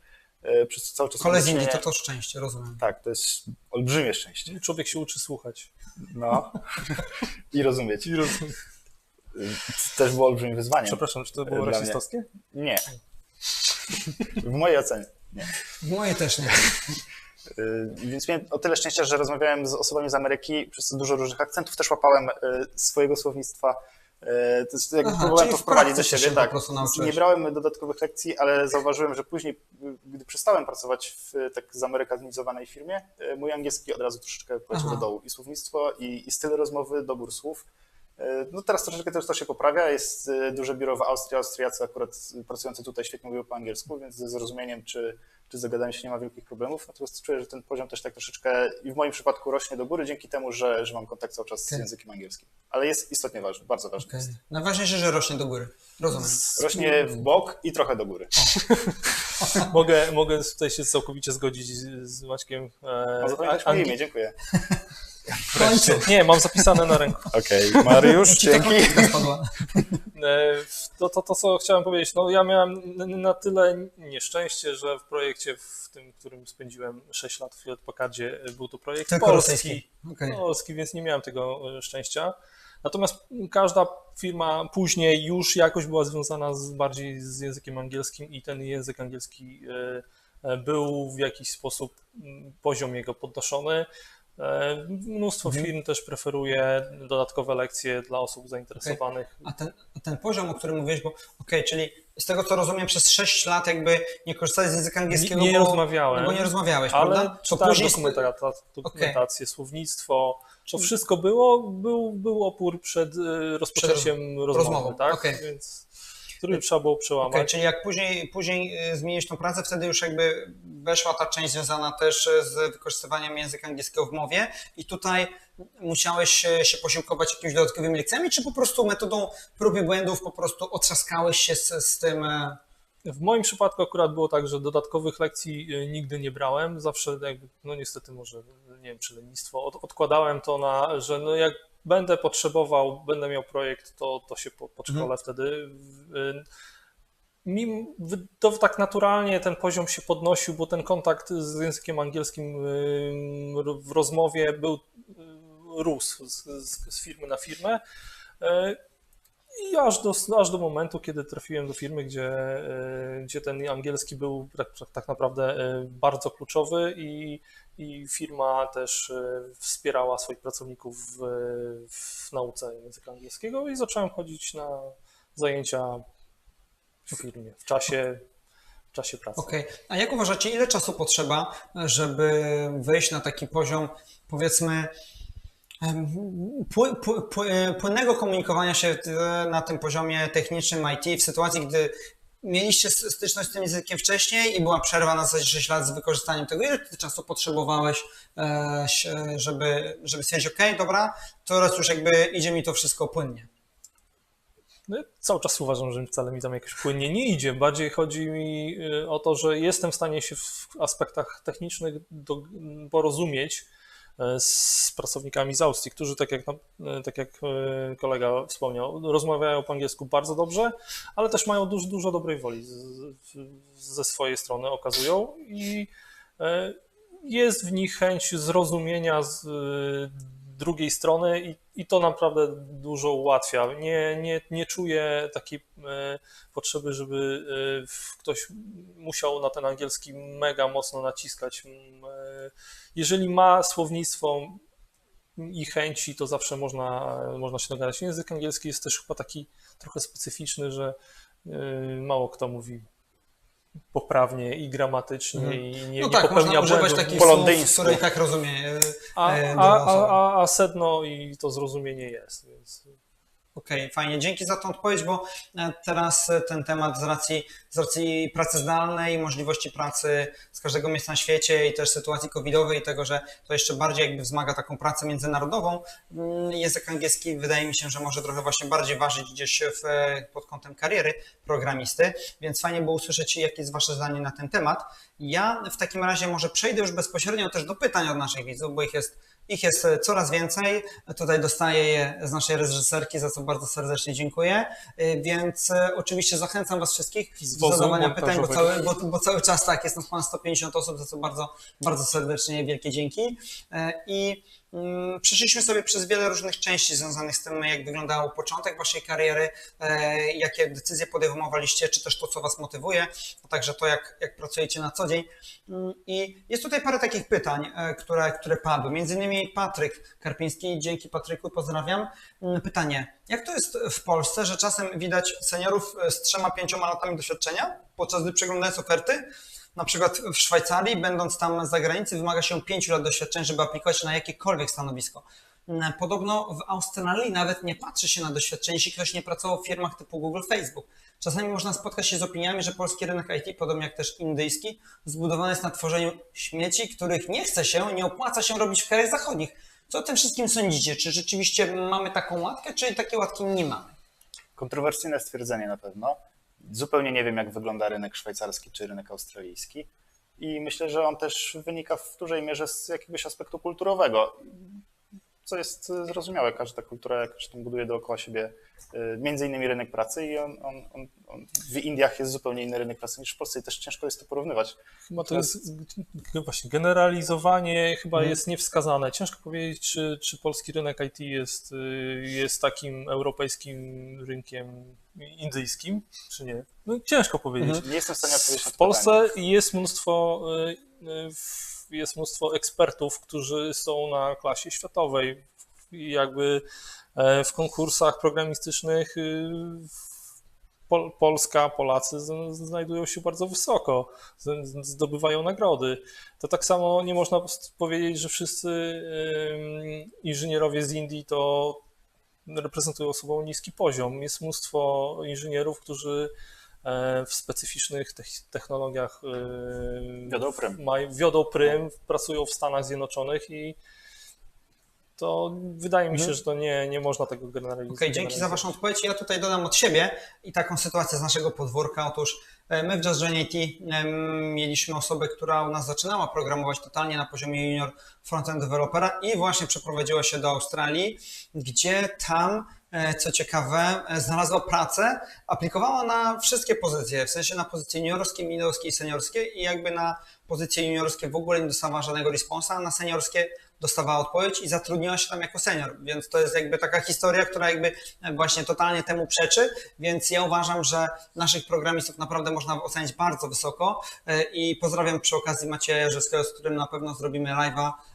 z cyklu Polscy Programiści na świecie, także ja osobiście uważam, że jesteśmy krajem, który ma programistów bardzo wysokiej klasy. Tak jak mówicie, wielu z naszych rodaków występuje, czy Konrad Malarski, który tworzył bibliotekę Apka w Javie i mieszkał w Japonii, teraz pracuje dla Apple'a, czy Grzesiek Kosakowski. Wydaje mi się, że również, no tak, nie wolno generalizować to po pierwsze, ale również teraz rynek też weryfikuje to wszystko i jakby globalizacja też postępuje, więc tutaj nie można patrzeć na rynek polski jako rynek składający się z polskich programistów. W Polsce pracuje bardzo dużo programistów z Ukrainy na przykład i tak samo ja aplikując kiedyś do firmy w Stanach Zjednoczonych, ku mojemu zdziwieniu zobaczyłem tam olbrzymią ilość polskich nazwisk, co też jakby w pewien sposób mnie zaciekawiło. Rozmawiałem z biurem z Ameryki po polsku. Po prostu było na tyle osób z Polski, więc wydaje mi się, że patrzenie na kraj jako na społeczność jest błędne, że tutaj nie powinniśmy w ogóle interpretować tego jako polski rynek, polscy programiści, że zostało zbyt globalne, że zbyt dużo osób wyjeżdża do Niemiec, do Portugalii, do Hiszpanii, gdzie też są oferty otwarte i można sobie spokojnie pracować jako Polak, że ciężko jest w tym momencie definiować jakby rynek razem z ludźmi. Okej, świetnie. Dzięki za tą odpowiedź. Tutaj przejdę teraz do części pytań, które padły od juniorów, którzy zastanawiają się, w jaki sposób wejść na ten rynek, jak skutecznie znaleźć tą pracę. Może Maćku, do Ciebie takie pytanie. Jakie masz cenne wskazówki dla początkujących frontend deweloperów? To od Moniki, którą też pozdrawiamy tutaj. Porzućcie frontend development. Totalnie nie żartuję. Uważam, że się nie opłaca. Na tym etapie, gdybym miał się uczyć frontendu, zrezygnowałbym i wybrałbym jakąś technologię backendową, która jest o wiele tańsza do nauki, o wiele prostsza, przejrzysta. Technologie frontendowe mają, znaczy oczywiście to też zależy od cech charakteru. Jeżeli ktoś uwielbia frontend, no to nic nie poradzimy na to. Ja na przykład uwielbiam frontend i po prostu dalej w tym siedzę. Mało tego, jeszcze się rozwijam i liczę na to, że będę dalej się rozwijał.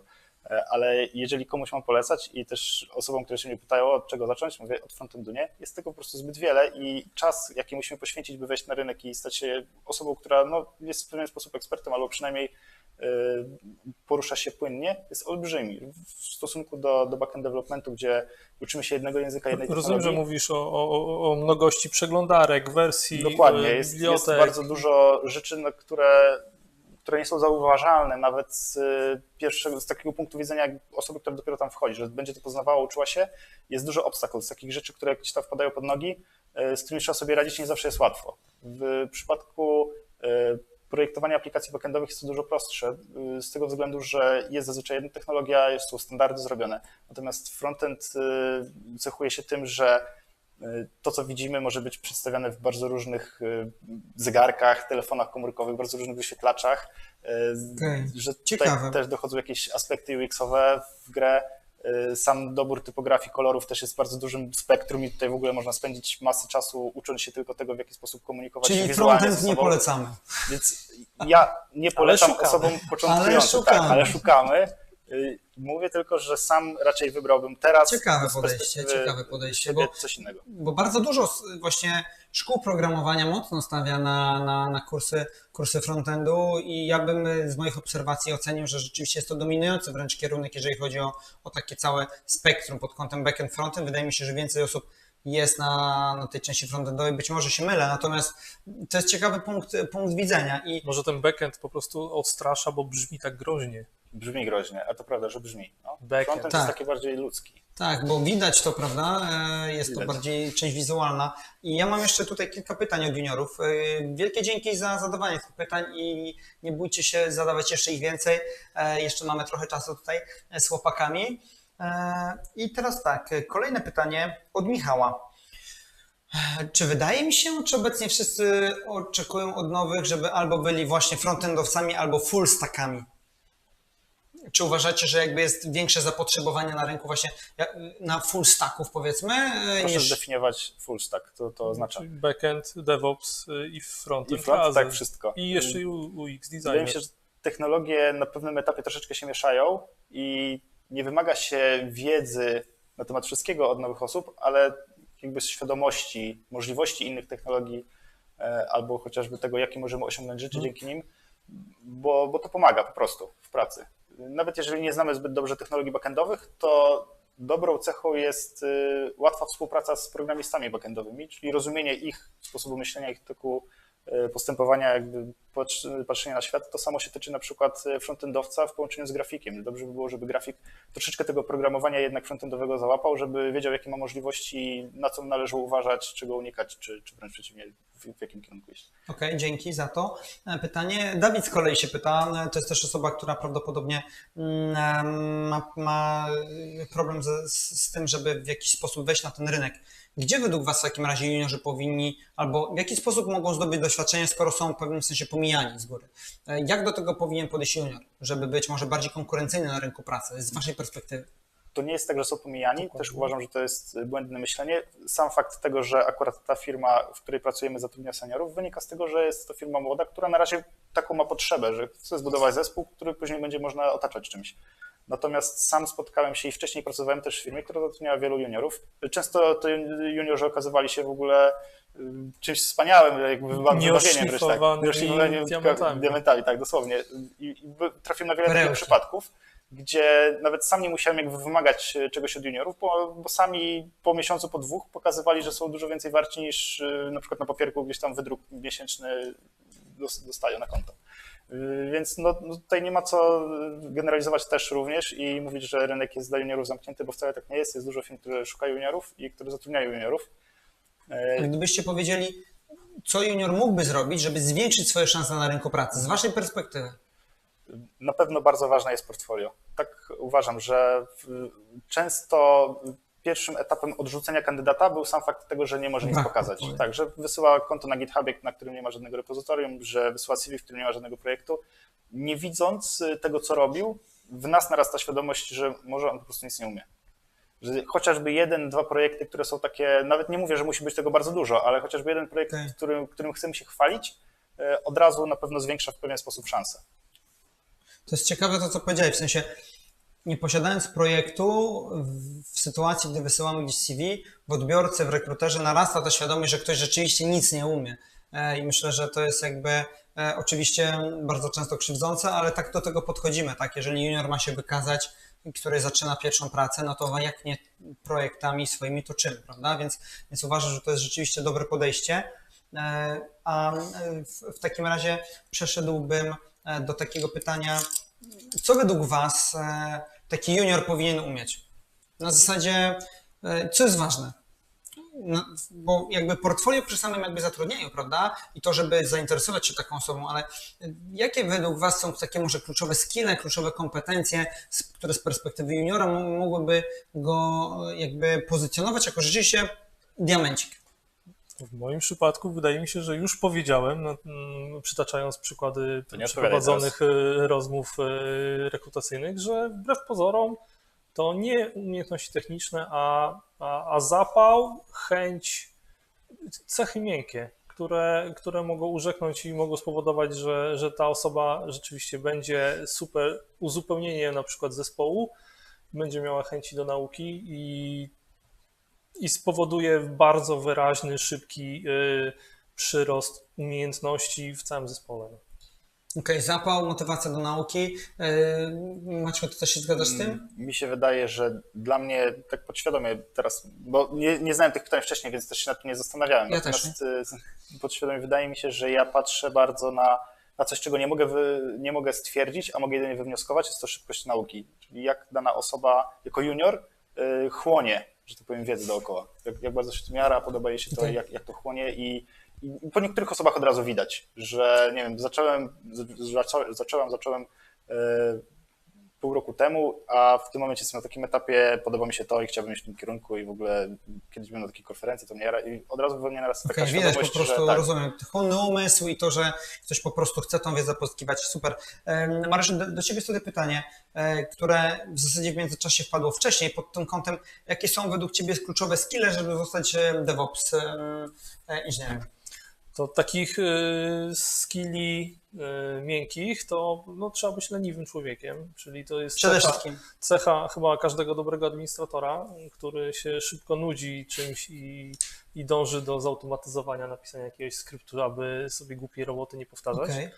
To jest taka miękka, a tak poważnie, jeżeli chodzi o skille techniczne w tym momencie, to niestety wymagane jest umiejętność pisania jakiegoś kodu, czy to w Pythonie, który jest w sumie, wydaje mi się, jednym z prostszych języków do nauki,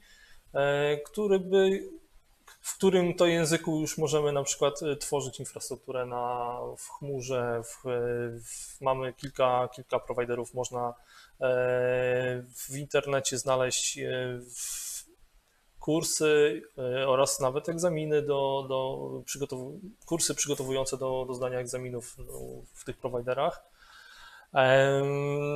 Plus ogólna wiedza troszeczkę o tym może jak tam sieć wygląda bo taka rola DevOpsowa to tak naprawdę mówi się teraz DevOps, a to cały czas to nie jest stanowisko, to jest tak naprawdę administrator, który siedzi blisko programistów i tak naprawdę dzieli się swoją wiedzą z nimi, również ucząc się od programistów troszeczkę jak ta aplikacja działa. Tak mieszając dzieli się tym punktem styku. Nie jest to punkt styku granica twarda, tylko wchodzimy w swoje strefy odpowiedzialności i w ten sposób uczymy się.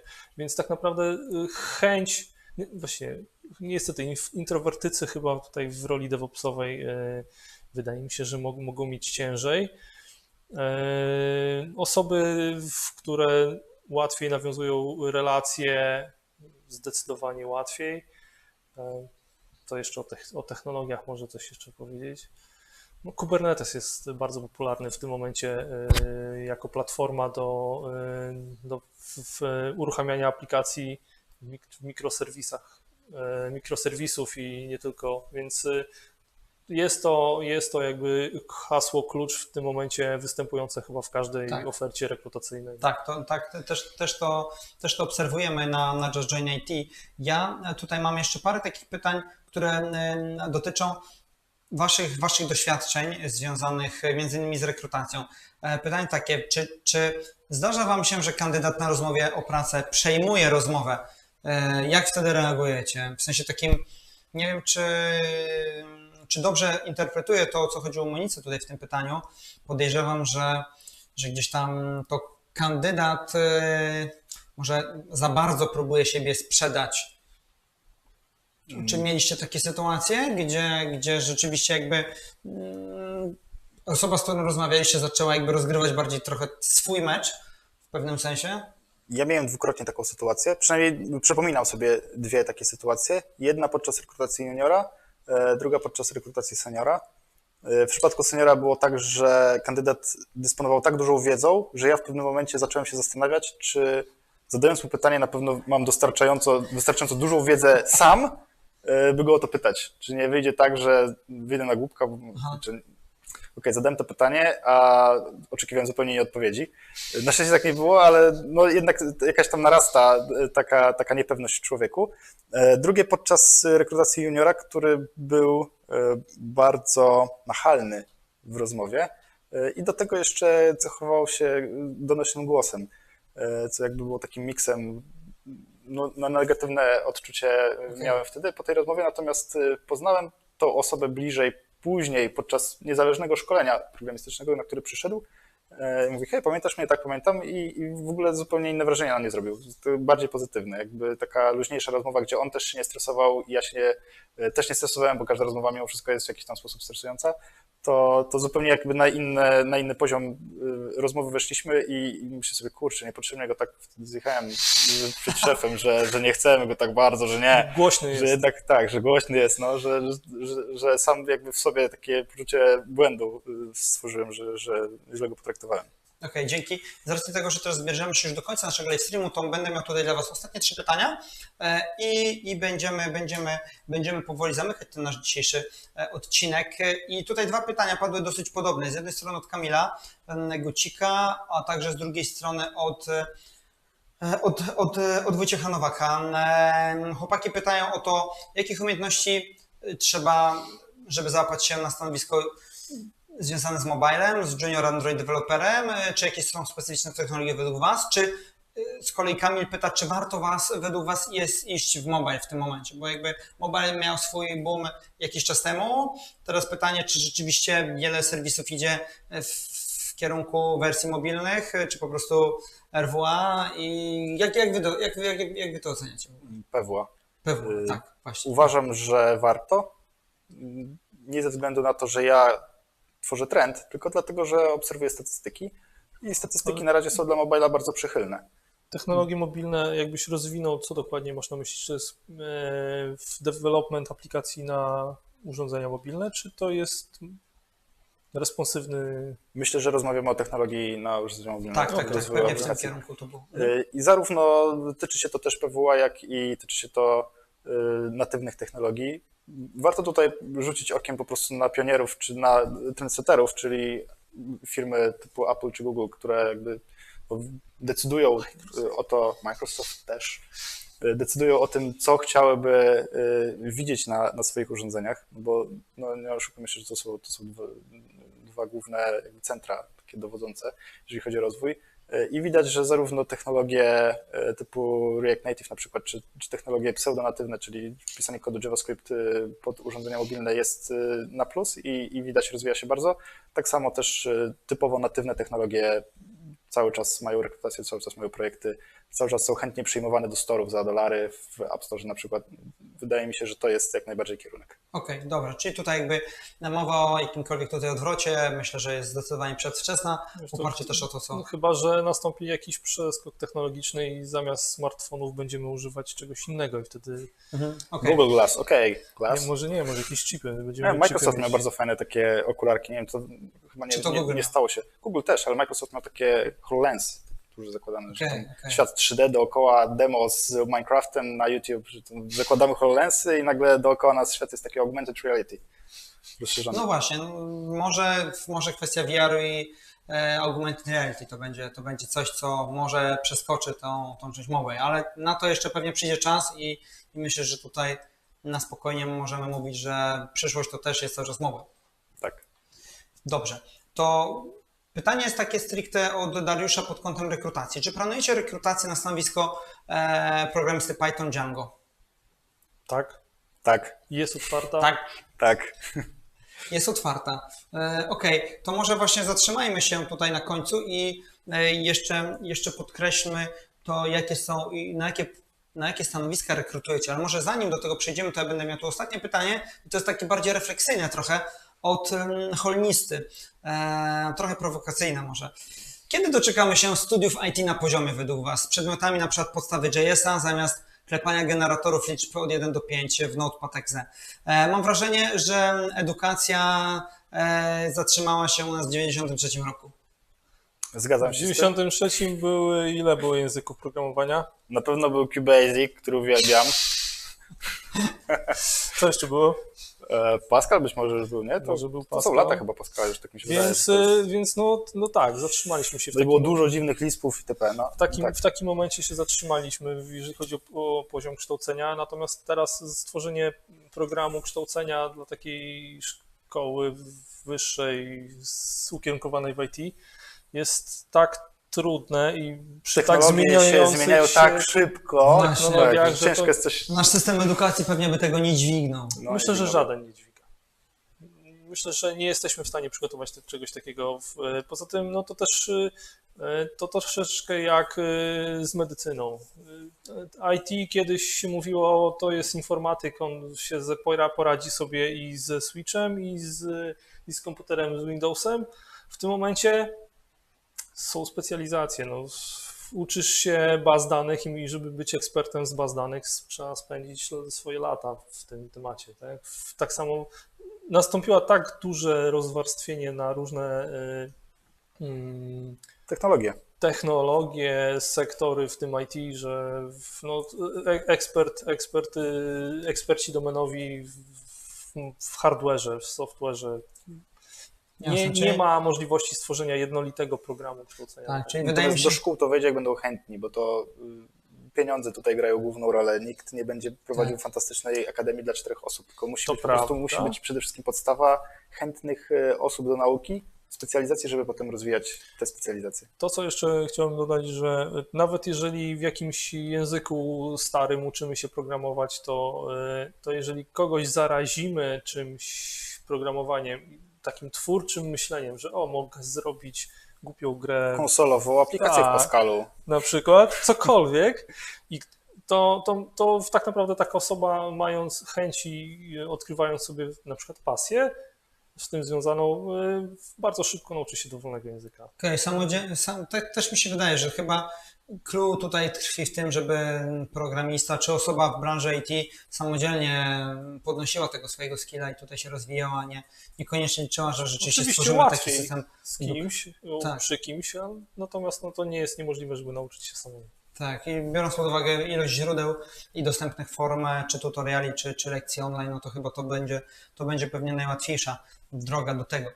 Także ja Wam wszystkim dziękuję za pytania, które zadaliście i na końcu wróciłbym do kwestii związanej jeszcze z rekrutacją, do 360 Code Lab.